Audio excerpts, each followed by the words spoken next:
not just very entertaining, but also really lovely people. So we're very lucky to have them.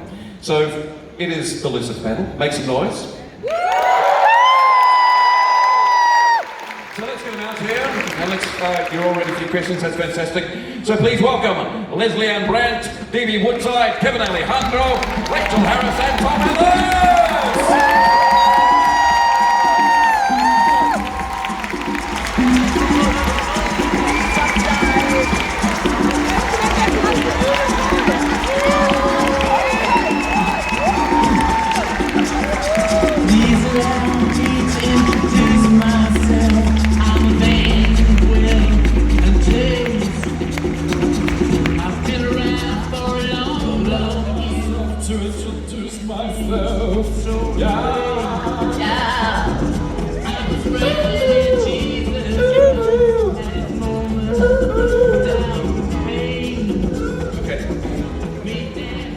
So, you guys missed it, but this whole audience just watched Linda and I get down.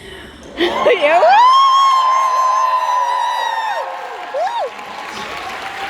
We see it every day at work, so it's nothing special. That's old news. If you want to do it again, just to show us.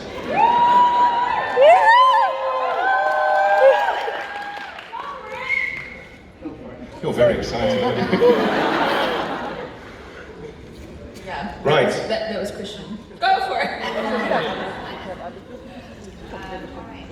Oh, look at all the. Look, there's lots of people lining up. Hi.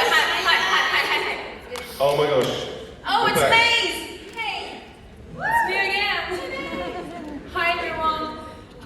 First I want to tell you that you're amazing human beings. We are gonna miss you so bad, and I hope you will enjoy the chocolates and sleeping mask I made for you on your way home.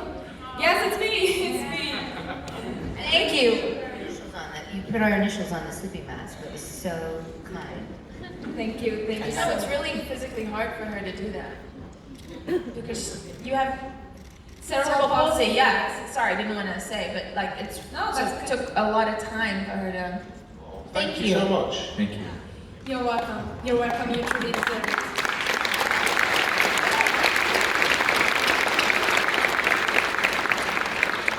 So my question is kind of related with disability. Your show is really inclusive, and it means so much to me. So I wanted to know if you would like to have a character with a disability on your show, and why, and which part would this person have? Who's going to answer that? I think for sure we would love to have a character with a disability. And as far as how they would react or be, what part of the show they would be, I think that would be the writers would have to think about that and see about how that character would best be served, like how we can include the disability that they're dealing with. How much of a storyline do we want it to be, or do we want it to be just that they happen to have this and they work in the precinct, and it's or they're a demon or an angel with a disability. Right? I think what's cool about our show too is like even the sexuality of like Tom and my Maze and Lucifer, it isn't like a thing. Like it's a thing, but it's not made a thing. It's just a given, right? So I think if we were going to include something like a disability, it'd be just there and not like a huge, because I feel It would raise the issue. exactly, because I feel It's just another human being and it's part of our show. which is how you should treat people regardless, right? So for me personally, I'd like, because I know a little bit of sign language because I've been teaching my son, so it'd be cool to be able to use some of that. I had fans in, where was I recently? Oh my God, see, this is what happens when you have a baby. No, when I was in Las Vegas at Lexicon, and there was a deaf girl who had a dog that knew sign language, and I could finger spell and sign with her. And I only learned that to be able to communicate with my son before he's starting to speak now. So that would probably be something I'd like to be able to use. Thank you. It's because someday I would love to see in the show able-bodied people daring to crack a joke with a disabled person, because my boyfriend and I are always cracking jokes about mine, and we would be so good because it's still very taboo, I think, in television and film. I agree with you. Thank you for you.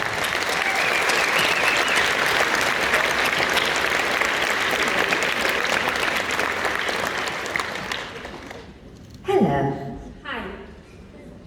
I'm nervous.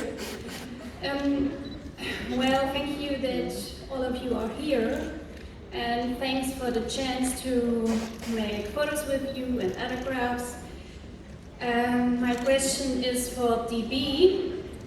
Well, you were in Buffy, and what was this for an experience for you to work with all those people? They were fantastic. I mean, I came on last year, the final season, so they'd been together for a number of years, so they had a bond that was incredible, and they were just extremely welcoming. Anybody who came onto the show, they were really kind. It was very, very, very kind, and the experience was great. And we were all young at that time too, so yeah. He could be such an asshole. No, but it was a lot of fun. It was a lot of fun. Thank you. Thank you. Hi, I'm Tabia Larissa. Sorry, nobody's shaking. I'd like to ask you if I could give you a letter. It's for all of you. So Yes. Is it a love Let's letter? give it a round of applause.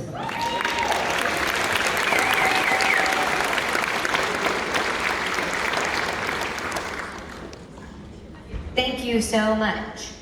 Is it something you want to Should we read it? You want us to read it? can I read it? Or not? Oh, or is it personal?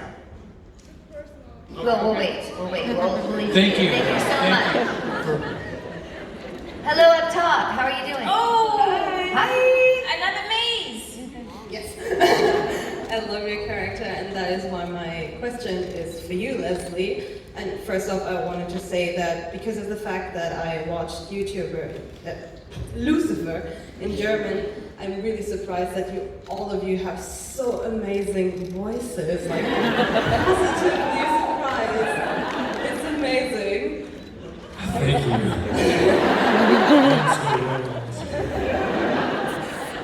So Maze, I wanted to ask you, what was the most exciting thing for you about playing a demon?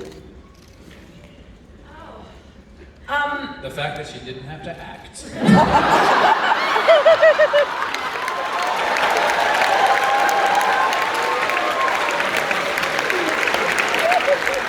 right. I'll kick your ass right now.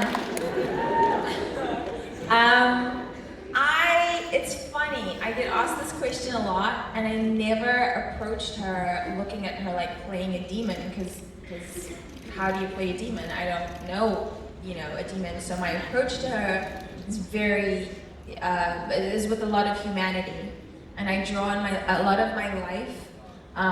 So when in season 1, when you meet her and she's struggling and she wants to go back to hell and she doesn't feel comfortable, on Earth anymore, I felt very similar when I moved to New Zealand and I was 17 years old, and it's a tough age to immigrate, and no one understood my South African accent, and I left all my friends behind, and it just felt very foreign. I was like a fish out of water. So I draw on a lot of life experiences with her, the loyalty, the friendships, the protectiveness. I feel about those things for the people that I love in my life. But I was very excited to play such an iconic character in the comic book because the source material was just so amazing, and she was written so multifaceted and with so many layers. So I definitely draw on those books as much as I'm allowed to on the show. And I hope that answers your question. It does. Yeah. Very well, actually. Thank you. Thank you. Hey, Hello. I have a question for all of you. Did you ever were afraid that a big breakthrough in your career won't come? And when yes, do you have a plan B? Plan B? I never had a plan B. There was no option for me not to do this for myself. Okay. I was gonna rob people, but everything worked out okay. Hi, Kristen. No kids, please. I said that earlier, and I mean it. Papa sweet. Do you want to see your mama? And this is Lesley-Ann's husband, by the way, everybody, Chris.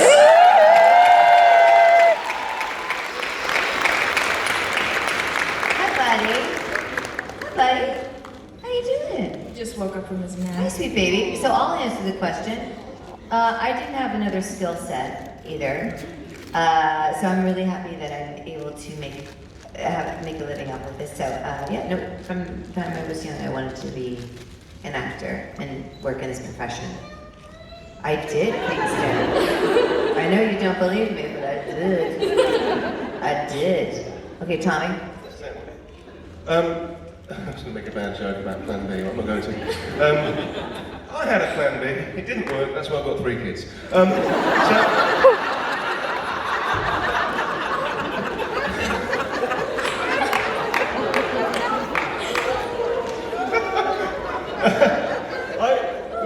Before I decided at 17 that I was going to be an actor, I love sport, right? I'm really into sport, but I was never quite good enough at the sports that I played to pursue them professionally. But I just wanted to be on the pitch, on the field of play. So I decided I was going to work in sports injuries. So at least I could run on with a bucket and a magic sponge, you know, when the footballers go down. And that's what I really wanted to do. And then I kind of got the acting bug when I was 17 through a series of events happening, and I dropped a subject at the school. So it wasn't what I wanted to do for my entire life. It was only like later on at the very end of school that I decided I wanted to do it. Thanks. Did you answer?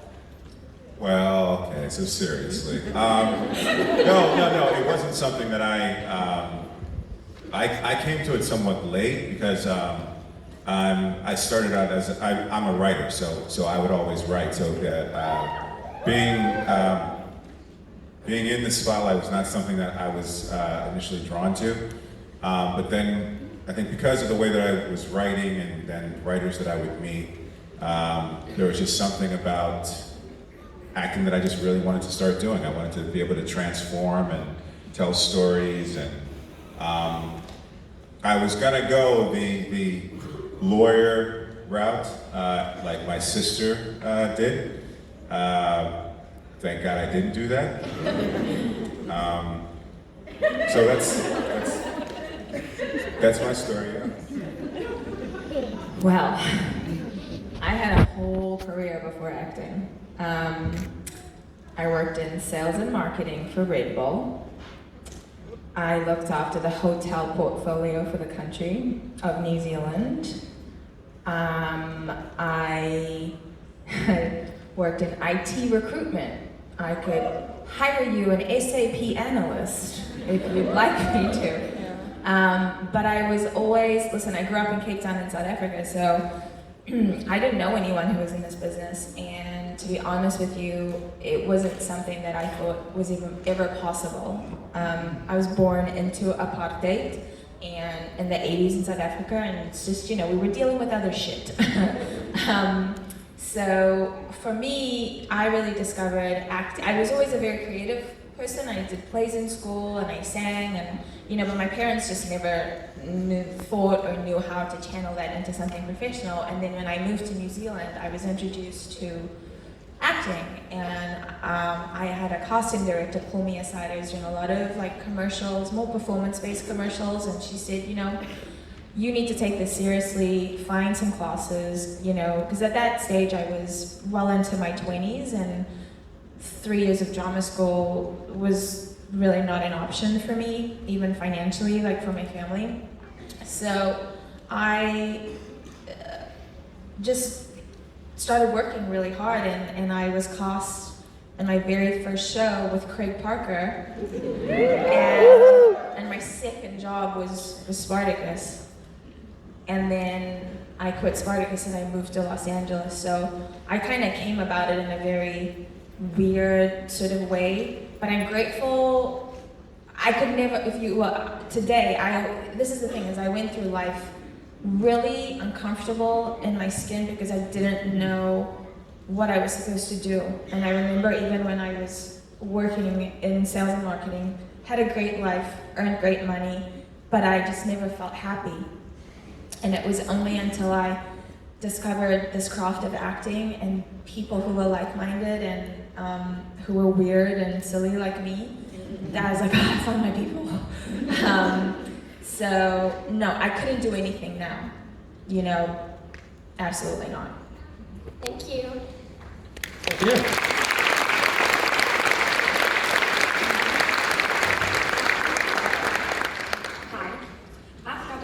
Many of our guests always tell us that the MagicCon Bonn is something special, and I mean Tom is back for another MagicCon. So what did Tom tell you about our MagicCon here? And maybe what did he leave out on purpose? Maybe he told us nothing. Be nice. He said you guys gotta come because everyone's just as fucked up as you are.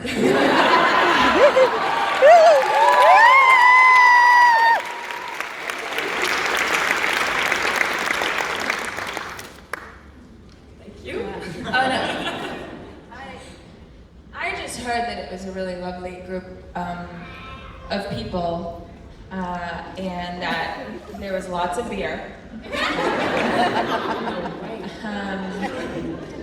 and good food, And let me guess, more beer? and more beer, and then we come here and we meet. First of all, Germans are amazing. Like, just the accent alone. I love it so much. Like, the photographer. Yeah, it's good, yeah.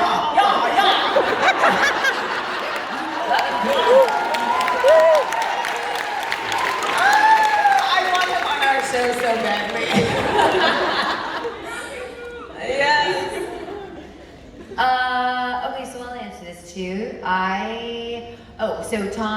So basically, I knew it was a great time, and that everybody's lovely, and I had heard that it was an more intimate con, and also since my husband's family is in Germany, we thought this would be a great opportunity to come and see the fans. These guys have had great experiences in Brighton and in New Zealand. You guys went to New Zealand and Australia and all these like really great places.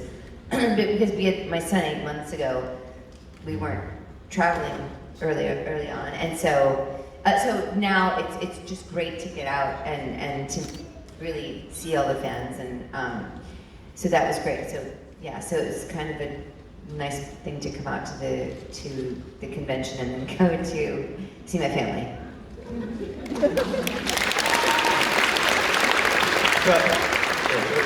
Protein bar, there you go.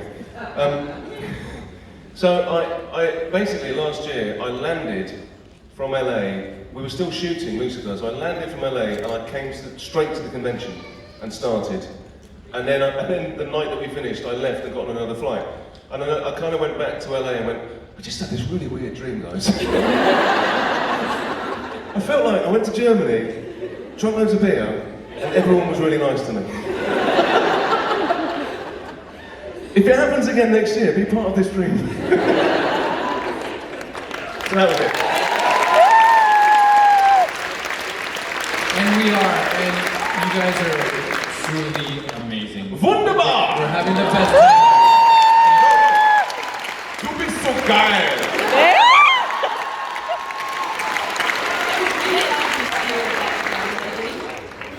We'll come back if we're invited. If we get invited, will you have us back?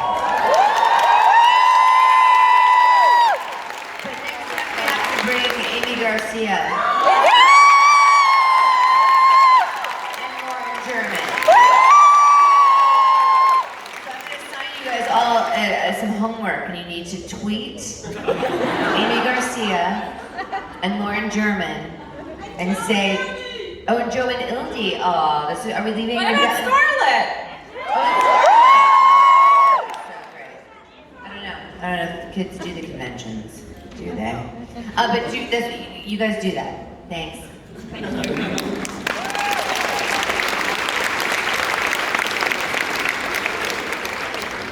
Hi, my question is two-parted. Part one, as Lucifer, Tom, you don't blink a lot. How did that come up? And to the others, can that be irritating or something? I don't blink a lot. I noticed that actually when I was watching it. They've just cut out all my blinking. I don't know what's happened. Actually, I'm not aware that I don't blink a lot when I'm playing Lucifer. But I think there's an intensity that comes from playing that character that sort of lends itself to that. Have you never noticed that? Oh, and I do loads of cocaine. There's that as well. I don't. But I don't know. I think it's part of the thing that it comes with the territory of that character, that you're staring into someone's eyes, and it's almost like, it is that game where you're kind of, who's first to crack, kind of thing. So it sort of worked its way into, basically I just walk around like this all the time, it's really surprising. It's all the Botox I've had. Does that answer that question? Does that answer part one? Yes. Good. What's part two? What's part two? Part two was, to the others, was it irritating, or is it irritating while shooting? Why did you... Is it irritating? We didn't notice. We don't pay attention when we're in a scene with him.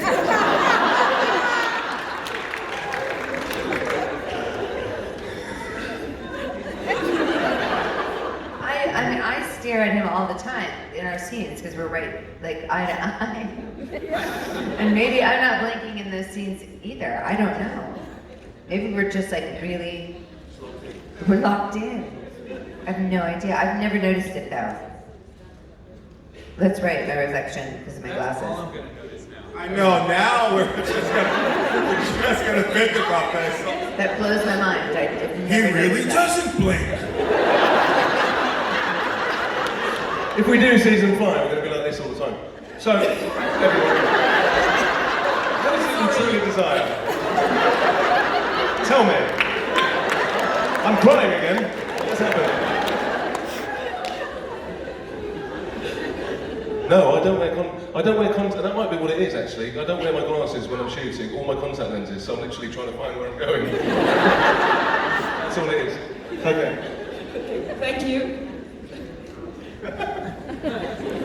Hi. Hello. I've got a question for all of you, or either of you who wants to answer it, because you have so much fun working with each other, obviously, and with Lauren and Amy. And if you had the time or the budget to do a whole different project with all of the Lucifer cast, what would that be? Would it be like an original movie, or a remake of a movie, or a Shakespeare play, or whatever? So have you any idea what you would like to do with all the others, but in a different context and different roles and stuff? I like the idea of doing a Shakespeare play. That'd be fun, wouldn't it? I think we would kill it. We could do Midsummer Night's Dream quite easily. I think so. Unfortunately for us, it'd be a Midsummer Night's Wet Dream. Sorry. Someone had to say it. I know I do get a groan sometimes. Yeah. Probably Shakespeare. Yeah, I mean, I think Shakespeare would be great. Yeah. Anyone else? What about doing a Lucifer movie? I would love to do a Lucifer movie. Well, let's do it. All right, Let's do it. we're going to talk You guys, you save the show. There's a Netflix and Nick and Start a petition. Okay?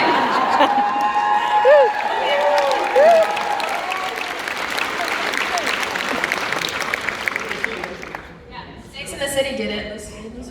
Yeah, absolutely. I'm all for it. Thanks. Thank you. Oh, hi, I'm Tom. Are you okay? Do you need a doctor?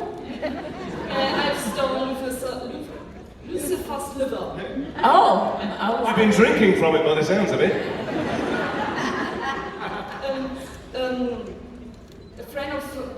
A friend wants me to ask you, Lucifer, Tom. It's the hat, isn't it? It's very confusing. It's okay. If you tried this, what's your deepest, darkest desire thing to your friends or family?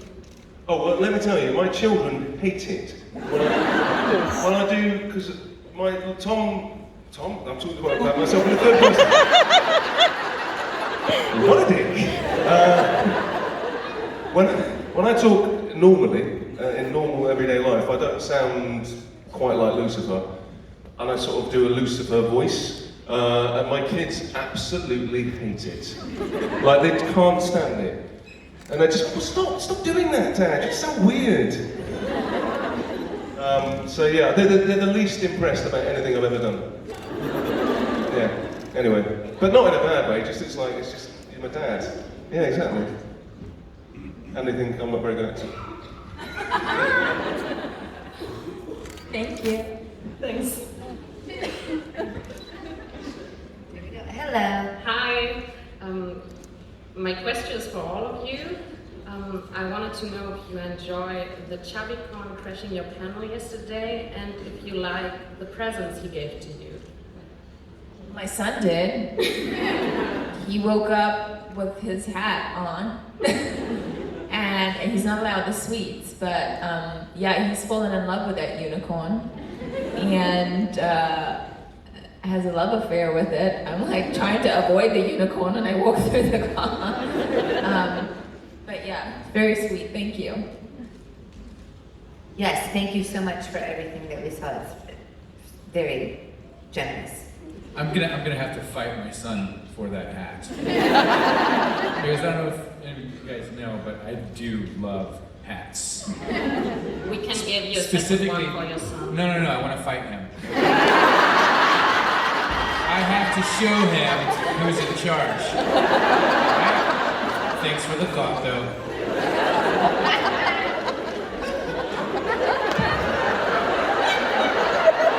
Such a douche.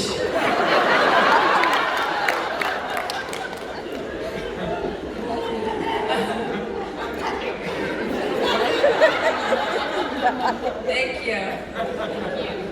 I just love the fact that his wife is sitting right here. Just like, oh, Kevin.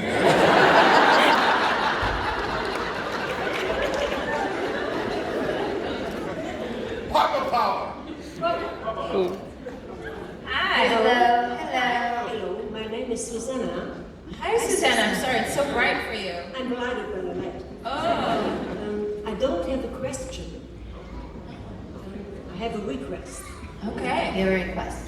I hear this that Tom likes to ride the bicycle.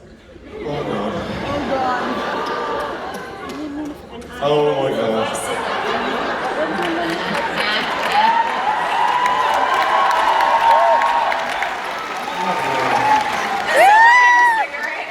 Does anyone have a cigarette? We won't light it, but we just want to put it in his mouth. Oh God. Shut up. I don't mean like literally shut up, but I'm just sort of like, shut the front door, shut up. Hold on, just put that in your mouth. Oh my God, I love you so much. Here we go. Here we go.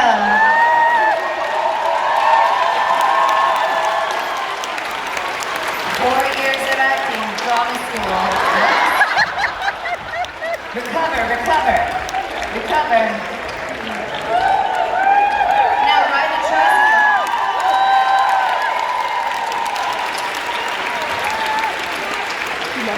tricycle. Where did you get that tricycle? That was fantastic. Tom, the girls are gonna think you're really cool now. Well done. So did you learn that in your physical work at school? I've learned that when I was in the Tour de France, Rachel. Well done. Oh, I've got bruised ears from my knees. Hi guys. I just have a question, not the show related. I just want to ask you all if you could give your younger self any advice what would it be? Your dreams are valid. If you could ask your younger self, if you could tell your younger self a bit of advice, what would it be?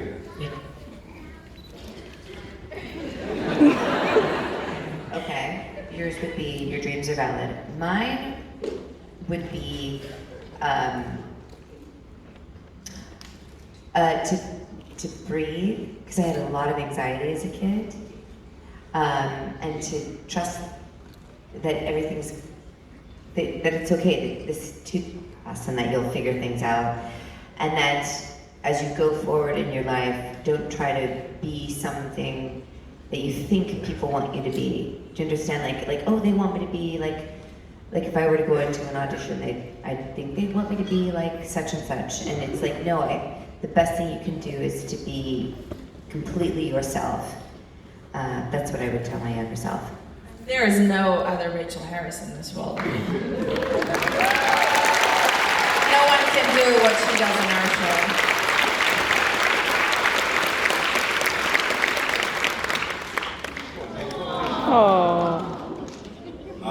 I think mine would actually just be a version of that, which is I would probably tell myself, just because you're not like everyone else doesn't mean that you're not of worth, that you're not of value. It just means that you're different. That's all it means. You know?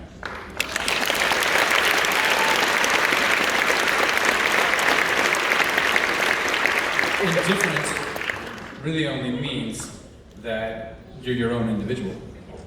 And that's what I would tell myself, to piggyback up what everyone says, is just to embrace your own individual. And you're gonna be okay. I'm so profound.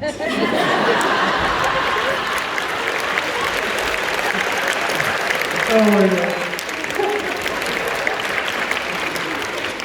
Well, yeah, not to sound boring, but to echo what these guys are saying, I think I would say to myself, you don't have to jump in with 2 feet at everything. You know, you can just take a bit of time to kind of process and work stuff out. Because I'm quite enthusiastic. And I'd say use a condom.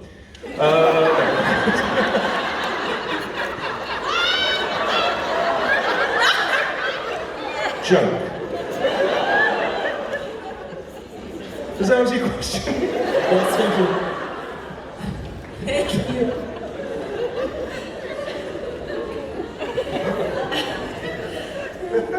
Hello. Hi.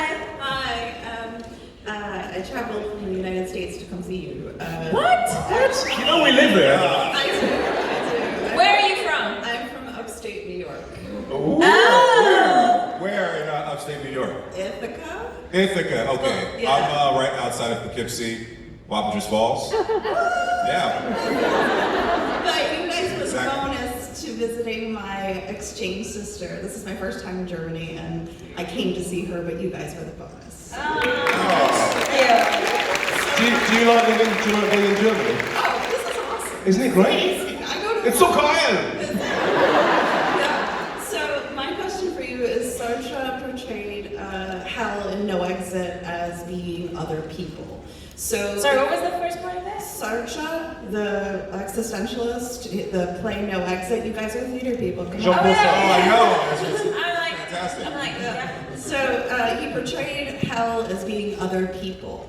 So if that was true and hell is 2 other people for you, who would those people be? Oh Lord.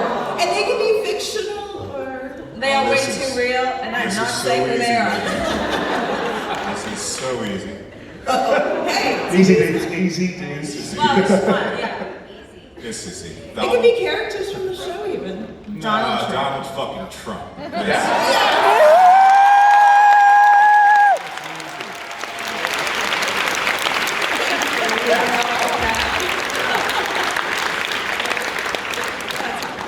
The funny thing is, he'd watch that and go, look, he said my name and everyone applauded. They love me.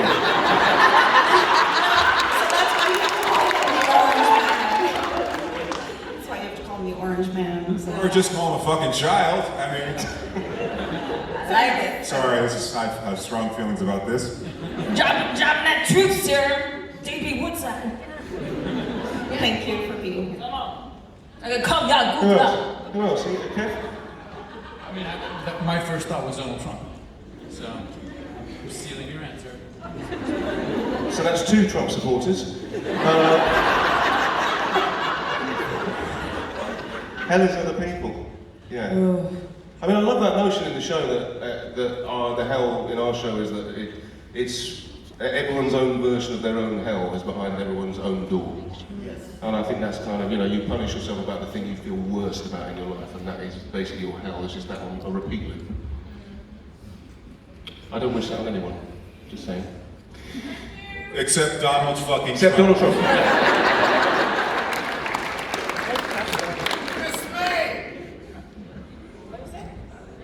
Miss May. Oh, and Miss May. Yeah. Don't even. It's not just her. I mean, they're all useless.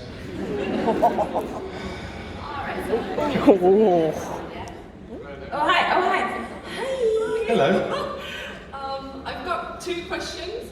So for all of you guys first, Muss er nach Deutschland auswandern? could you kind of like give it back to someone who has the power to do that? Maybe can we have like the Tom Ellis full versions of the songs on a CD or Spotify or whatever?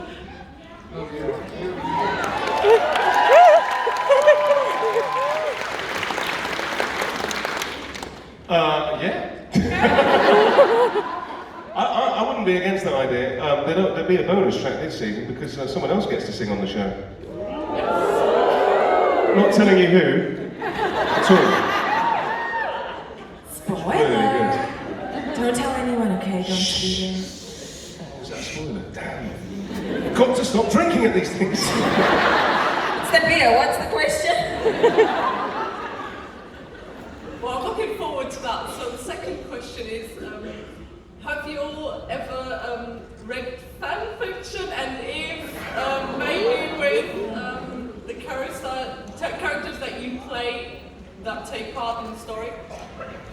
I've seen some fan drawings, like Tom and I like butt ass naked, and I'm like, whoa, that's not in our show. I haven't read any of the fanfic though. No, I've seen a lot of the fan art, Yeah. like that, and there's some quite filthy people out there. There's like one, we have on a text thread, there's one with like, Lauren's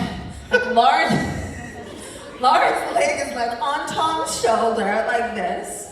And then I'm for some reason the only naked one.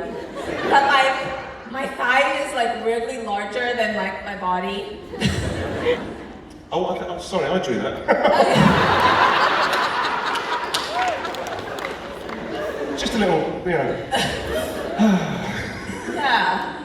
But I have to say, there's some, just this weekend, some incredibly talented artists out there.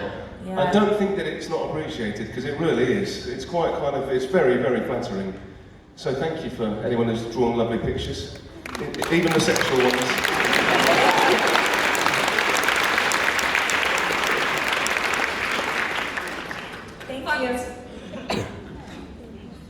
Who's next? Whoa. Hello. So I want no spoilers, but I just want to ask any of you who had the experience of filming with Mr. Graham McTavish, any stories to share? Your favorite wolf? Any Graham stories? Lauren's the person to ask, really. That will make sense when you see the season. We have a pretty cool scene though with him, Tom, me, DB, Oh, yeah. and N-Bar. Yeah. Yeah, which is pretty cool. Yeah, I think if you want a tiny bit of a spoiler to do with Graham, he may play more than one character.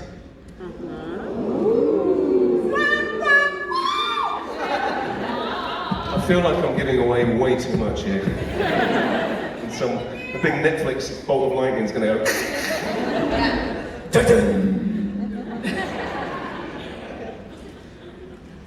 Anybody else? We've got 15 Minuten left. I'm getting there.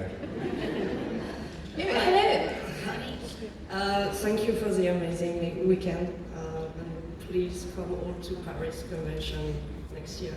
Yeah. How would you, which perfect imperfection do you like in each other? In each other? Yes.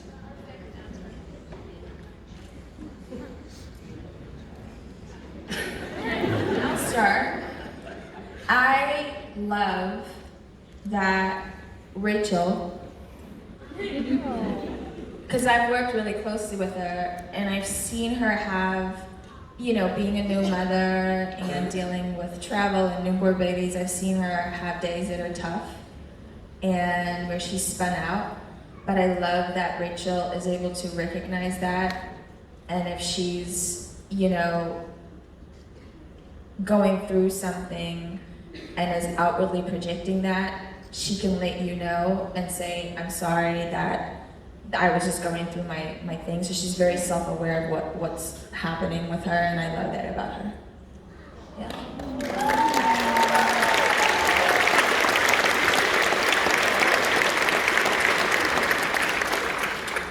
My brother over there, DB, who I love to pieces, he gets in his head a little bit. He can be a bit self-critical and he can be worrying about what people think about him a bit too much.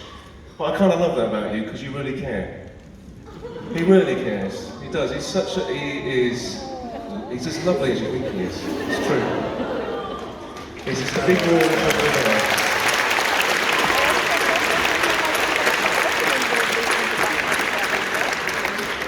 I was going to talk about Kevin Alejandro.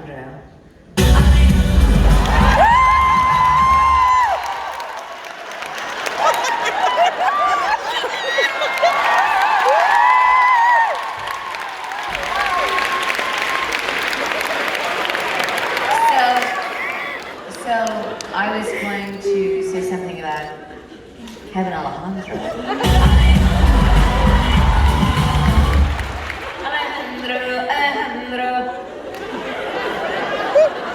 I wanted to say something nice about Kevin Alejandro.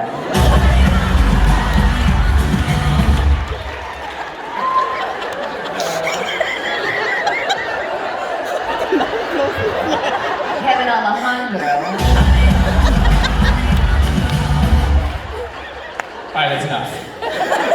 How about Kevin Alejandro?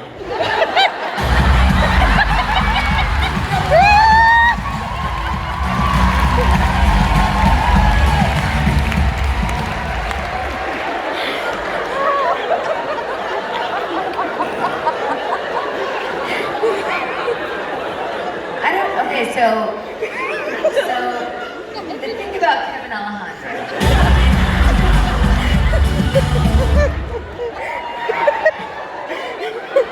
Can we just call him Kev from now on? So when I first met Kevin, we started working together.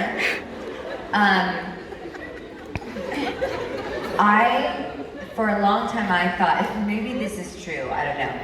I thought that he maybe wasn't that interested.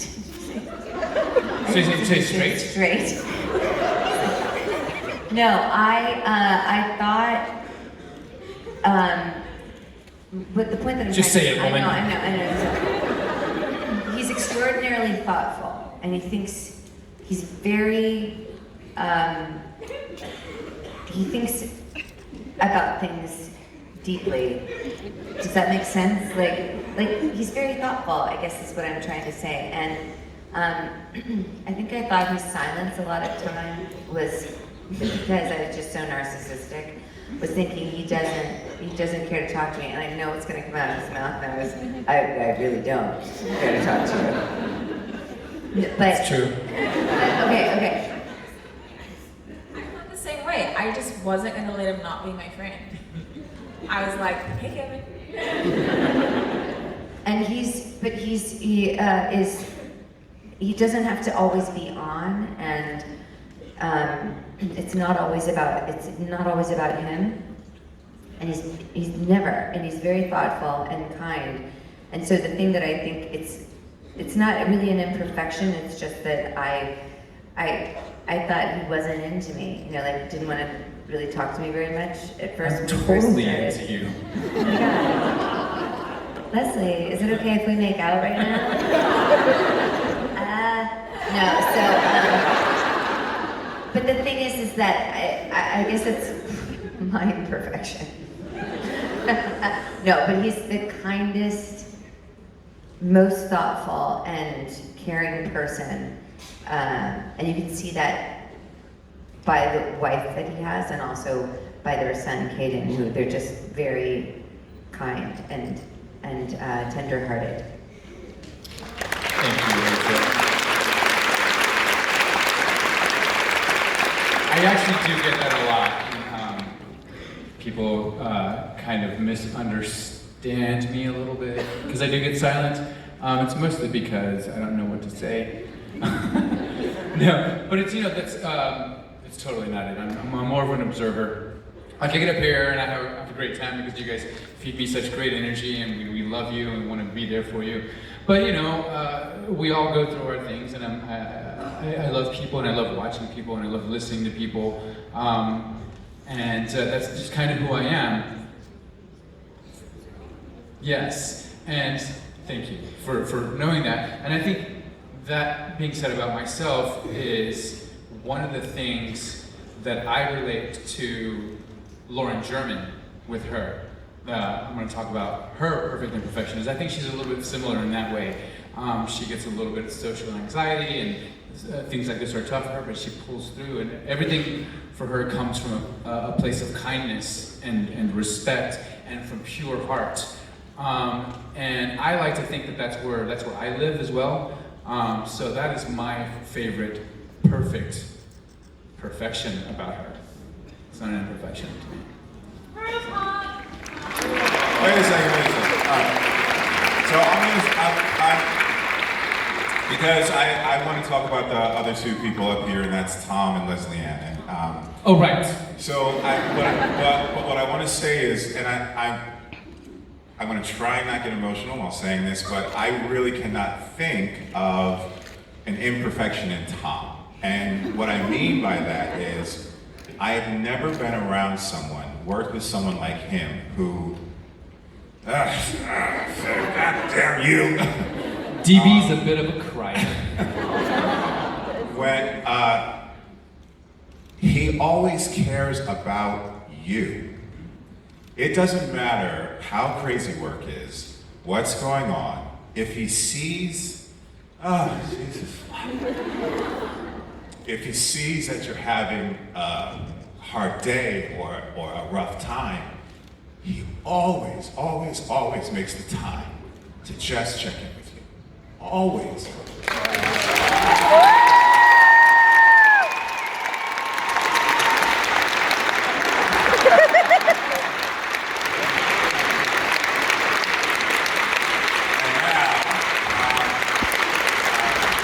Lesley-Ann, LA, who I have known for years. This is her beautiful perfection. She's a fighter. She is one of the strongest fucking people in the world. But what she doesn't like everyone to know is that with all of that strength, her heart, she is a gummy bear. She is a gummy bear. And she hates for people to know this, but she is one of the sweetest.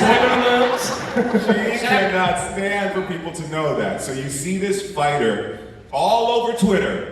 She's fighting, and she's always, by the way, I'm always in agreement with her when she's having these fights, so but she's such a fighter, but when you just really get to know her, that core of hers is just so soft and gushy and emotional, and it's amazing. It's just amazing. Don't tell Paolo she's got a soft core. He'll go mental. Thanks.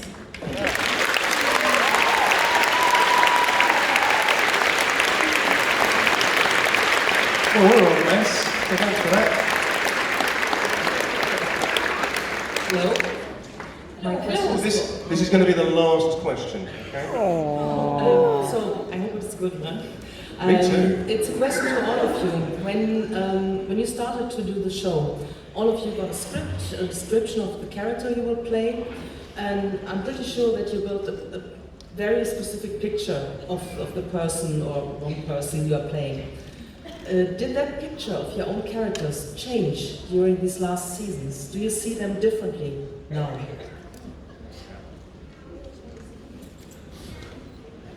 I think it changes season to season. I think the writers work very hard to peel back layers with each character and to put them in situations that kind of force you as the actor to look at them through a different lens or from a different point of view. So I think, for me as MagicCon, I didn't think vulnerability would be as much of a part of her character as it is. And you're right, it's the best part about her actually. It's the fight comes easily, but like Lesley-Ann, the gushy, the soft side she tends to protect.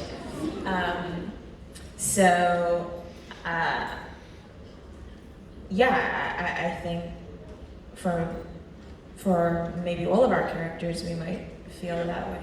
I think that's part of the reason why what I love about the show actually is that the characters have all evolved. None of our characters have stayed in a stationary position.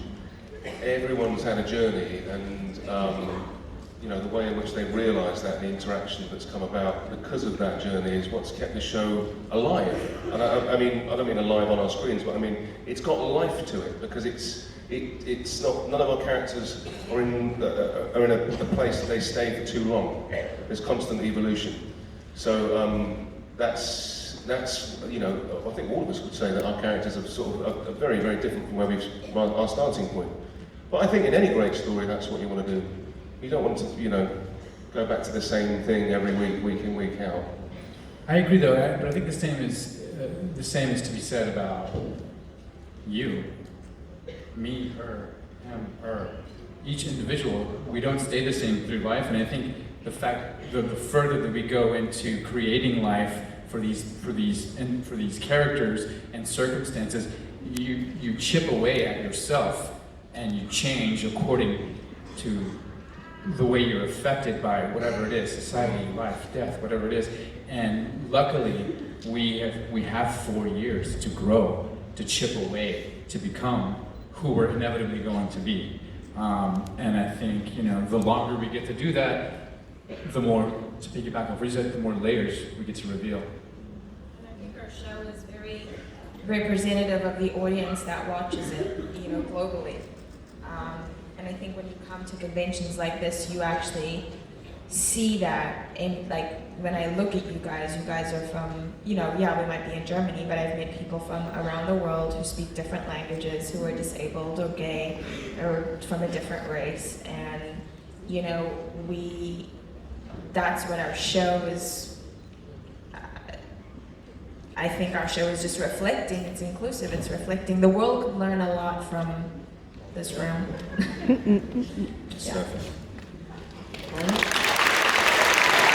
you.